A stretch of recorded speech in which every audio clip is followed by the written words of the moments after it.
job if my boss knew she'd fire me. That's fine, the New York Times would beg to hire me. Till then I'd log alone. Blah, blah, blah, blah.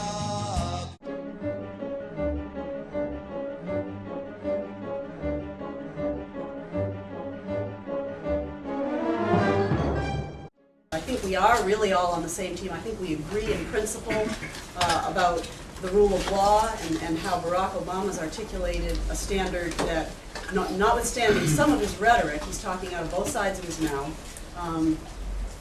that he and his first nominee to the Supreme Court do not respect that standard, that they believe judging is an enterprise that is based on what is inside the judge's demographics, the judge's gender and ethnicity, and personal views and biases, that's really where law comes from.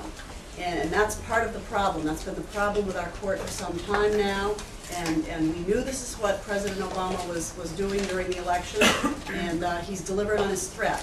So I think that, you know, again, it's unfortunate if we are shooting at each other, because I think we're pretty much all very close to being on the same page, and that we ought to move forward together to address this nomination that way.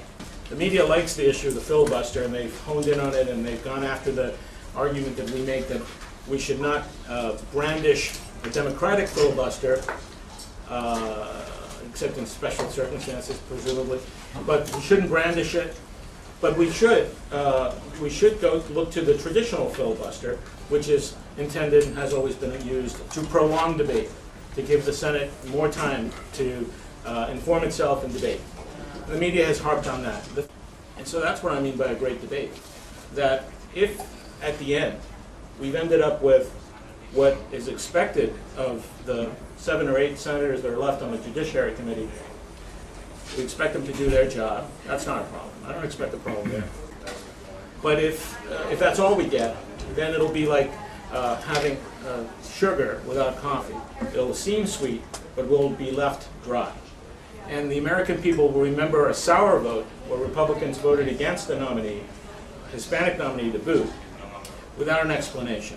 But in the context in which she is addressing that comment, that is the key aspect of it. That's what makes it pernicious, because it further suggests the very notion that President Obama has invited himself, that there's a natural bias, a natural empathy for a particular party litigant, a particular result that is almost guaranteed because it's the context that matters. It may not make her a racist, but it certainly makes her biased and imprudent. To make that comment in that juridical context in a law review article is unacceptable. We discussed today what we can do to catalyze to the American people the great debate that is represented by a Supreme Court nomination. And so we discussed what we conservatives have been asking the Senate leadership to do, which is to really organize a great debate that will take the issues that are represented in the confirmation process to the American people. Because of the consequences that it has for elections.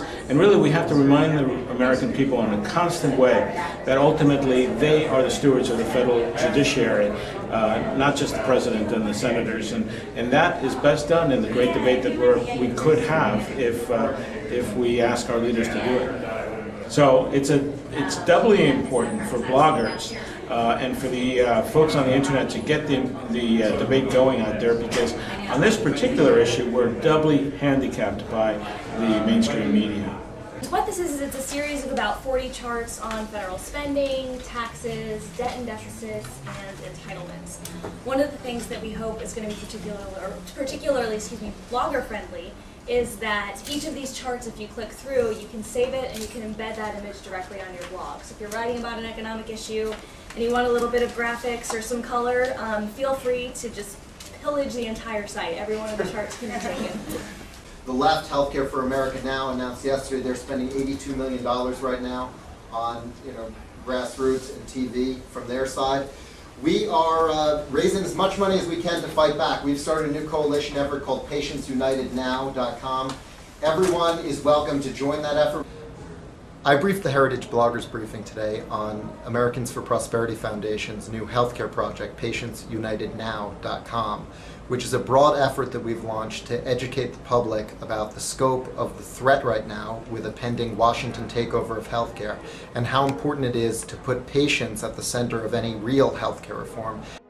The media coverage in general has been very one-sided, and that's part of why we're trying to educate people and get real information out there so that they understand both what's already happened and how serious the threats of some of the things that have been proposed are. I've been here before, and it probably had half as many people. It was a packed crowd in there, and it's really a great opportunity to get things out there in the blogosphere and make sure that all of our allies know what we're up to.